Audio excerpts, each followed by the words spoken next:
شكرا يا ربي شكرا هديت قلبي شكرا نورت دربي شكرا شكرا يا رب شكرا يا ربي شكرا هديت قلبي شكرا نورت دربي شكرا شكرا. السلام عليكم ورحمة الله وبركاته. أعوذ بالله من الشيطان الرجيم. بسم الله الرحمن الرحيم. الحمد لله رب العالمين. اللهم صل على سيدنا محمد وعلى آل سيدنا مولانا محمد. رب اشرح لي صدري ويسر لي أمري واحلل عقدة من لساني يفقهوا قولي. أعوذ بكلمات الله التامة من كل شيطان وهامة ومن كل عين لامة ولا حول ولا قوة إلا بالله العلي العظيم. ബഹുമാന്യരായ സഹോദര സഹോദരിമാരെ, നമ്മൾ സൂറത്തുൽ മുസമ്മിലാണ് പഠിച്ചുകൊണ്ടിരിക്കുന്നത്. 1 മുതൽ 4 വരെയുള്ള ആയത്തുകളാണ് ചർച്ച ചെയ്യുന്നത്. ആ 4-ാമത്തെ ആയത്തിൻ്റെ അവസാന ഭാഗം വറത്തിലിൽ ഖുർആന തർത്തീല, ഈ ഭാഗമാണ് ഇന്ന് നമുക്ക് പഠിക്കാനുള്ളത്. തഹജ്ജുദിനെ കുറിച്ചാണ് നാം സംസാരിച്ചത്. എല്ലാവരും അത് പതിവാക്കുകയും അത് ഒഴിവാവാതിരിക്കാൻ ശ്രമിക്കുകയും ചെയ്യുന്നുണ്ട് എന്ന് ഞാൻ കരുതുകയാണ്. നമ്മളെ വേണ്ടപ്പെട്ട ആളുകളൊക്കെ അത് ഉണർത്തുകയും ശീലിപ്പിക്കുകയും ചെയ്യുക. നമുക്കറിയുന്ന കാര്യങ്ങൾ, നമ്മൾക്ക് ലഭിക്കുന്ന പ്രതിഫലങ്ങൾ മറ്റുള്ളവർക്ക് ലഭിക്കണമെന്ന നല്ല നിയ്യത്തോടു കൂടെ അവർക്ക് ആ കാര്യങ്ങളൊക്കെ ബോധ്യപ്പെടുത്തി അവരെയും തഹജ്ജുദിന്റെ വഴിയിലേക്ക് കൊണ്ടുവരാൻ നമ്മൾ ഓരോരുത്തരും ശ്രമം നടത്തുകയും ചെയ്യണം എന്നുകൂടെ സാന്ദർഭികം ഉണർത്തുകയാണ്. വറത്തിലിൽ ഖുർആന തർത്തീല, പരിശുദ്ധ ഖുർആൻ സാവധാനം നിർത്തി ഓതുകയും ചെയ്യുക. തർത്തീൽ എന്ന് പറഞ്ഞ പ്രയോഗം റത്തല യുറത്തിലു, അതാണ് അവിടുന്ന് പോകാൻ തർത്തീൽ. പരിശുദ്ധ ഖുർആൻ സാവധാനം ഓതുക, ചിന്തിച്ച് അർത്ഥമറിഞ്ഞ് അർത്ഥം ചിന്തിച്ച് മനസ്സിരുത്തി ഖുർആൻ പാരായണം ചെയ്യുന്നൊരു രീതിയാണിത്. ഇതുവരെ പറഞ്ഞത് നിസ്കരിക്കണം, തഹജ്ജുദ് നിസ്കരിക്കണം. ഞാൻ നിസ്കാരത്തിൽ ഏറ്റവും പ്രധാനമായി ചെയ്യേണ്ട ഒരു അമലാണ്, ഒരു ആരാധനയാണ് ഓതുക എന്നത്. ആ ഓത്ത് എങ്ങനെയാവണം എന്നാണ് അല്ലാഹു തആല പറയുന്നത്. നിസ്കാരത്തിലെ പ്രധാനമായ ഒരു ഭാഗമാണ് ഖുർആൻ പാരായണം എന്നത്. അത് എങ്ങനെ ചെയ്യണം, അത് ആ ഒരു പ്രധാനപ്പെട്ട അമൽ നിർവഹിക്കാൻ ഏറ്റവും പറ്റിയ സമയം പരിശുദ്ധമായ നിസ്കാരമാണ് എന്നുകൂടി അല്ലാഹു തആല പറഞ്ഞു തരികയാണ്. ഓതാൻ ഏറ്റവും പറ്റിയ സമയം നിസ്കാരമാണ്. നിസ്കാരത്തിലുള്ള ഓത്തിന് കുറേ കൂലിയുണ്ട്. ഇതുകൊണ്ടൊക്കെ തന്നെയാണ് തഹജ്ജുദ് നിസ്കരിക്കണമെന്ന് പറഞ്ഞതിന് തൊട്ട് താഴെ അല്ലാഹു തആല ഖുർആൻ ഓതുന്നത് എങ്ങനെയായിരിക്കണം എന്ന് പറയുന്നത്. തർത്തീൽ എന്ന് പറഞ്ഞാൽ അക്ഷരങ്ങൾ വ്യക്തമാക്കി വാക്കുകൾ മുറിച്ചുകൊണ്ട് സാവകാശം നന്നായി ഓതുക. ശരിക്ക് ഖുർആൻ ഇങ്ങനെ തർത്തീലായി ഓതിയാലേ ഓതുന്നവനും കേൾക്കുന്നവനും അതിൻ്റെ അർത്ഥവും ആശയവും സൂചനകളും ഒക്കെ ഓർമ്മിക്കാനും അത് മനസ്സിൽ പതിയുവാനും അതിനെക്കുറിച്ച് ചിന്തിക്കാനും വേണ്ട വിധം സൗകര്യപ്പെടുകയുള്ളൂ. അല്ലേ? പരിശുദ്ധ ഖുർആൻ അങ്ങനെ നോവൽ വായിച്ചു പോണമാർ വായിച്ചു തീർക്കേണ്ട സാധനമല്ലല്ലോ അത്. പത്രം വായിക്കുന്ന പോലെ വായിക്കേണ്ടതാണ് പരിശുദ്ധ ഖുർആൻ. പക്ഷെ നമ്മൾ പല ആളുകളും പത്രം വായിക്കുന്ന ശുഷ്കാന്തി പോലും പരിശുദ്ധ ഖുർആൻ കാണിക്കുന്നില്ല, കൊടുക്കുന്നില്ല എന്നതൊരു ഖേദകരമാണ്. പത്രം നമ്മൾ ശരിക്കും വായിക്കും, അരുവും മൂല്യം അടുപ്പിച്ച് മനസ്സിലാക്കിയിട്ട് നമ്മൾ വായിക്കും. പക്ഷെ ഖുർആൻ നമ്മൾ എന്ത് ചെയ്യും, മനസ്സിലായിട്ടില്ലെങ്കിലും അതിന് കൂലുണ്ടെന്ന് വിചാരിച്ചിട്ട് നമ്മൾ ഓതും. ശരിയാണ്, കൂലിയൊക്കെ ഉണ്ട്, പക്ഷെ മനസ്സിലാക്കി പോകുന്നതിന് അത്ര കൂലിയില്ലല്ലോ. അപ്പോൾ അതിൻ്റെ അർത്ഥം പഠിക്കാനും അതിൻ്റെ ആശയങ്ങൾ പഠിക്കാനും അറബി ഭാഷ പഠിക്കാനും നമ്മൾ ശ്രമിക്കില്ല. എന്നിട്ട് നമ്മളതങ്ങനെ പാരായണം ചെയ്ത് കൊണ്ടിരിക്കുകയും ചെയ്യും. അൽഹംദുലില്ലാഹ്, ഇപ്പോൾ പല ആളുകളും നമ്മുടെ ക്ലാസ്സിലൊക്കെ ഉള്ള നിങ്ങളൊക്കെ അത് പഠിക്കാനും മനസ്സിലാക്കാനും ഇറങ്ങിത്തിരിച്ച ആളുകളാണ്. ഖുർആൻ പരമാവധി അർത്ഥം പറഞ്ഞ് മനസ്സിലാക്കാനുള്ള ശ്രമങ്ങളൊക്കെ നമ്മൾ നടത്തണം. അപ്പോഴാണല്ലോ അതുകൊണ്ടൊരു കാര്യം ഉണ്ടാവുക.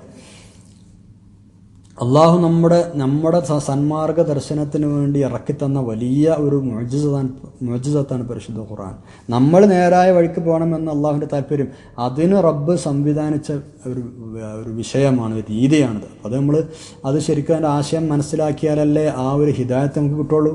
ആശയം അറിയാതെ അപ്പോൾ അതിലെന്താ ഉള്ളതെന്ന് പറയാതെ, അതിലെന്താ ഉള്ളതെന്ന് അറിയാതെ നേരായ വഴിയിലൂടെ പോകാൻ നമുക്ക് കഴിയില്ല. അതുകൊണ്ട് അത് കുറ്റമറ്റ രീതിയിൽ പാരായണം ചെയ്യുകയും അതിൻ്റെ ആശയം ശരിക്കും മനസ്സിലാക്കുകയും ചെയ്യണം.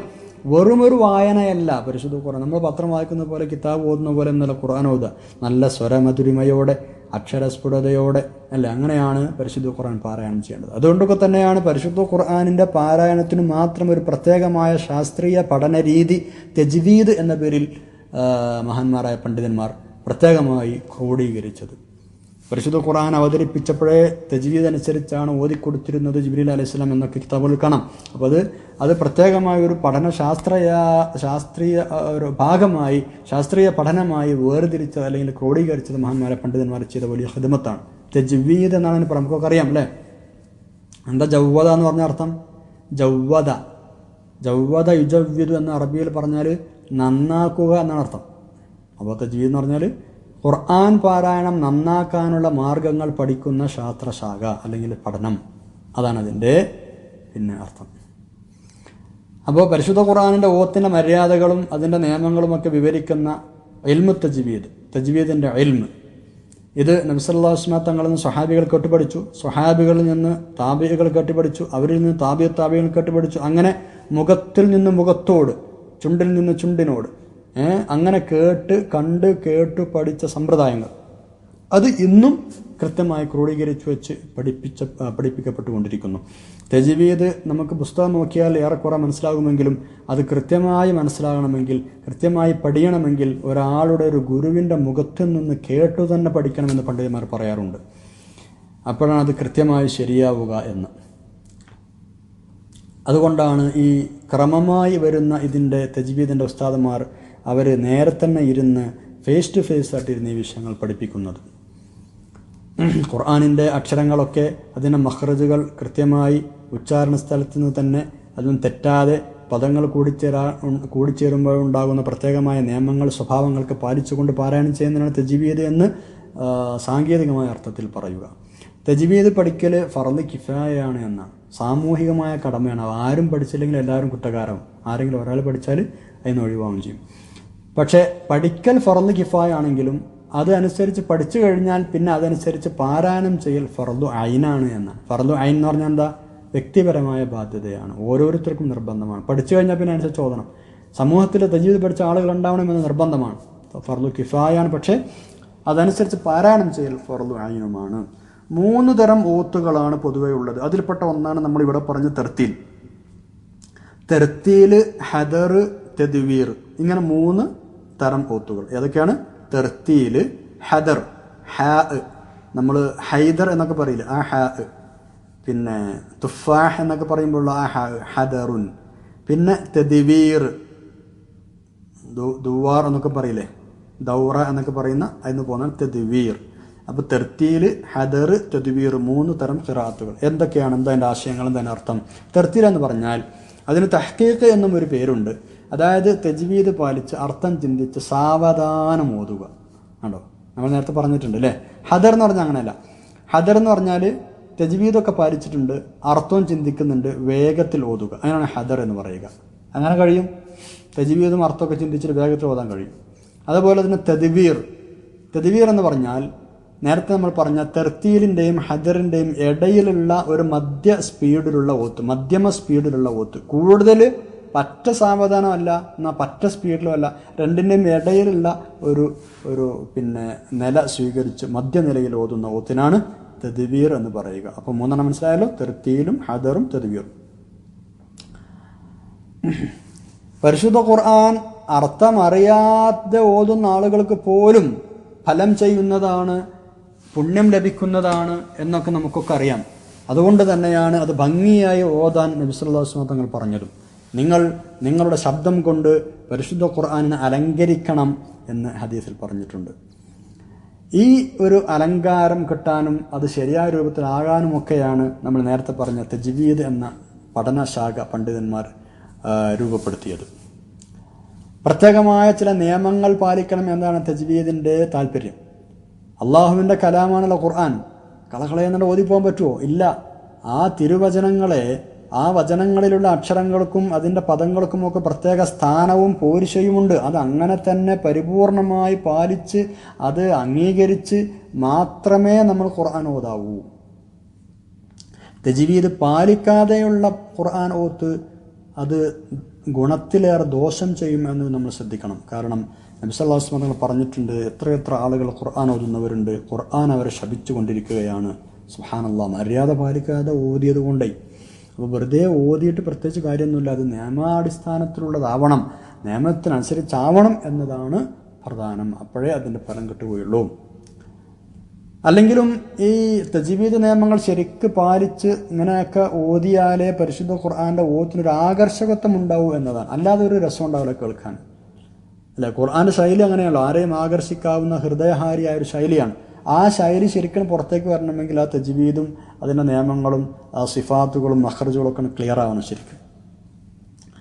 അറബി അറിയുന്നവരും അല്ലാത്തവരുമെല്ലാം ശരിയായ തജ്വീദ് പ്രകാരമുള്ള ഖുർആൻ ഓത്ത് കേട്ട് വശീകരിക്കപ്പെട്ട നിരവധി സംഭവങ്ങളുണ്ട്. നബി സല്ലല്ലാഹു അലൈഹി വസല്ലം തങ്ങളുടെ കാലത്ത് തന്നെ ഒരിക്കൽ കഅബയുടെ അടുത്തിരുന്ന് ഹബീബായ നബി സല്ലല്ലാഹു അലൈഹി വസല്ലം ഖുർആനിലെ സൂറത്തുൻ നജ്ം ഇങ്ങനെ ഓതുകയാണ്. സൂറത്തുൻ നജ്ം അങ്ങനെ ഓതുമ്പോൾ അതിൻ്റെ അവസാനം സുജൂദ് ചെയ്യേണ്ട ഒരു സ്ഥലത്തെത്തി. വസ്ജുദു ലില്ലാഹി എന്ന് പറഞ്ഞൊരു ആയത്തോതി നബി സല്ലല്ലാഹു അലൈഹി വസല്ലം തങ്ങൾ. വസ്ജുദു ലില്ലാഹ് ഈ ഭാഗം എത്തിയപ്പോൾ നബി സല്ലല്ലാഹു അലൈഹി വസല്ലം തങ്ങളെ കൂടെ ഇത് കേട്ടിരുന്ന കുറേ അവിശ്വാസികളുണ്ട് അവിടെ. അബൂജഹൽ അടക്കമുള്ള വലിയ കൊമ്പന്മാർ അവിടെ ഉണ്ട്. ആ അബൂജഹൽ അല്ലാത്ത എല്ലാ ആളുകളും എല്ലാ മുശ്രിക്കീങ്ങളും ഒന്നിച്ച് സുജൂദ് ചെയ്തു എന്നാണ് നബിയോടൊപ്പം. സുബ്ഹാനല്ലാഹ് എന്ന് പറഞ്ഞാൽ അവരത് ലയിച്ചു പോയത് കൊണ്ട്. അബൂജഹൽ ചെയ്തില്ല കേട്ടോ. അബൂജഹൽ അടക്കമുള്ള വലിയ വലിയ ആൾക്കാർ അവിടെ അങ്ങനെ ഇരിക്കുന്നുണ്ട്. ഇതിന് കേട്ടപ്പോൾ നബിയാണ് സുജൂദ് ചെയ്ത്. അറിയാതെ മറ്റുള്ള ആളുകളും സുജൂദ് ചെയ്തു പോയി. മുശ്രിക്കീങ്ങൾ വരെ സുജൂദ് ചെയ്തു പോയി. അബൂജഹൽ പിന്നെ ജഹലിന്റെ വാപ്പ എന്നുള്ള പേര് കിട്ടിയ ആളല്ലേ, പിന്നെ ചെയ്യൂല. അത് ഗർവാണ്, അഹങ്കാരമാണ്, അസൂയാണ്. അപ്പോൾ തജ്വീദിന്റെ വിഷയങ്ങൾ വളരെയധികം ശ്രദ്ധിക്കണം എന്നർത്ഥം. അങ്ങനെ ശ്രദ്ധിച്ചോതിയാൽ അതിൽ ആളുകൾ ആകൃഷ്ടരാകുമെന്നും അതിന് നന്നായി പ്രതിഫലം ലഭിക്കും. സത്യത്തിൽ വളരെ ഖേദകരമാണ് അല്ലേ, പല ആളുകളും ഇന്ന് തജ്വീദിന്റെ നിയമങ്ങൾ പാലിക്കാതെയാണ് ഓതുന്നത്. ശരിക്ക് ഓതി വരുന്ന ആളുകൾ കുറവാണ്. കുറേ നീട്ടും കുറേ മണിക്കും ഇങ്ങനെയൊക്കെ ചെയ്താൽ തജ്വീദായി എന്ന് വിചാരിക്കുന്ന ഒരുപാട് ആളുകളുണ്ട്. അത് ശരിയല്ല, വളരെ ഗൗരവമായി കാണേണ്ട വിഷയമാണ്. റബ്ബിൻ്റെ കലാമാണ് ഖുർആൻ എന്നതുകൊണ്ട് നമ്മൾ നേരത്തെ പറഞ്ഞതുപോലെ ഓരോ അക്ഷരത്തിനും പദത്തിനും അതിൻ്റെ കൃത്യമായ ഉച്ചാരണമുണ്ട്, അതിൻ്റെ സ്വരമുണ്ട്, അതിൻ്റെ സിഫാത്തുകളുണ്ട്. അതൊക്കെ പണ്ഡിതന്മാർ നിർണയിച്ച വിഷയങ്ങളാണ്. അത് കൃത്യമായും പാലിക്കണം. അങ്ങനെ പാലിച്ചില്ലെങ്കിൽ അതിൻ്റെ അർത്ഥം മാറും, അർത്ഥവ്യത്യാസം വരെ വരും. ഗുരുതരമായ തെറ്റല്ലേ അത്. അപ്പോൾ കുറേ നീട്ടാൻ മണിക്ക ചില ആളുകൾ അങ്ങനെയുണ്ട്. ശൈലി ഇന്ന് കിട്ടാൻ വേണ്ടി ശൈലി പരമപ്രധാനമായി കാണും. അതിങ്ങോട്ട് ശരിയാകാൻ വേണ്ടിയിട്ട് ജീവന നിയമം എന്തായാലും കുഴപ്പമില്ല, നീട്ടേണ്ടാത്ത സ്ഥലത്ത് നീട്ടും, മണിക്കേണ്ടാത്ത സ്ഥലത്ത് മണിക്കും. ചില വാളന്മാർ, പ്രാസംഗികന്മാർ, പ്രഭാഷകന്മാർക്കാണ് ചെയ്യാറുണ്ട്. അത് തെറ്റാണ്, അത് നല്ല നടപടിയല്ല. പരിശുദ്ധ ഖുർആനിനെ അവഹേളിക്കുന്ന ഒരു അതല്ലെങ്കിൽ നമ്മൾ ഓതുന്ന ആ ഒരു ഗുണത്തിലേറെ നമുക്ക് ദോഷം ലഭിക്കുന്ന ഒരു വിഷയമാണ് എന്നുകൂടെ നമ്മൾ മനസ്സിലാക്കണം. നമ്മളൊക്കെ ഓരോ ദിവസം ഫാത്തിഹ അറ്റ്ലീസ്റ്റ് 17 തവണ ഓതൽ നിർബന്ധമാണ് നമുക്ക് അല്ലേ. ആ ഫാത്തിഹ എങ്ങാനും തജ്വീദിന്റെ നിയമങ്ങൾ തെറ്റിച്ചോതുകയാണെങ്കിൽ ഫാത്തിഹ ശരിയാവില്ല. ഫാത്തിഹ ശരിയായില്ലെങ്കിൽ നിസ്കാരവും ശരിയാവില്ല. വളരെ ഗൗരവമുള്ള വിഷയമാണല്ലേ ഇത്. ശരിക്കും ഇത് പാരായണ നിയമങ്ങൾ പഠിക്കൽ അതൊന്നും എനിക്ക് അറിയില്ല എന്ന് പറയാനൊന്നും പറ്റില്ല. അത് പഠിക്കൽ നിർബന്ധമാണ്, നിർബന്ധമാണ്. ഓരോരുത്തരും അത് പഠിക്കലും, പ്രത്യേകിച്ച് ഫാത്തിഹയുടെ തജ്വീദ് പഠിക്കലും, അത് തെറ്റുകൂടാ ഓതാൻ പഠിക്കലും ഒക്കെ വളരെ പ്രധാനമായി ശ്രദ്ധിക്കേണ്ട വിഷയങ്ങൾ തന്നെയാണ്. അതുതന്നെ നമ്മൾ നേരത്തെ പറഞ്ഞതുപോലെ തജ്വീദിൽ പ്രത്യേകമായി പരിശീലനം കിട്ടിയ ഗുരുവര്യന്മാരും ഉസ്താദന്മാരും നേരിട്ട് ഇതിൻ്റെ പാരായണ നിയമങ്ങളും ശൈലിയും ചുണ്ടോട് ചുണ്ട് ചേർന്ന് കേൾക്കണം, അങ്ങനെ പഠിക്കണം എന്നും പണ്ഡിതന്മാർ പറഞ്ഞിട്ടുണ്ട്. ശരിക്കും വായിൽ നിന്ന് കേൾക്കണം. അതൊക്കെ അതിൻ്റെ ഒരു പരിപൂർണതയ്ക്ക് അത്യാവശ്യമാണ്. ഇൻഷാ അല്ലാഹ് കുറച്ചുകൂടി സമയം നമുക്ക് പറയാം. നമ്മുടെ ഖിറാഅത്ത് പരമ്പരകളും നമ്മൾ ഓതി വരുന്ന ആ ശൈലികളും ഒക്കെ നമുക്ക് അടുത്ത ക്ലാസ്സിൽ പഠിക്കാം. സുബ്ഹാനക്കല്ലാഹുമ്മ വബിഹംദിക അശ്ഹദു അല്ലാ ഇലാഹ ഇല്ലാ അൻത അസ്തഗ്ഫിറുക വഅതൂബു ഇലൈക്. അസ്സലാമു അലൈക്കും വറഹ്മത്തുള്ളാഹി വബറകാതുഹു.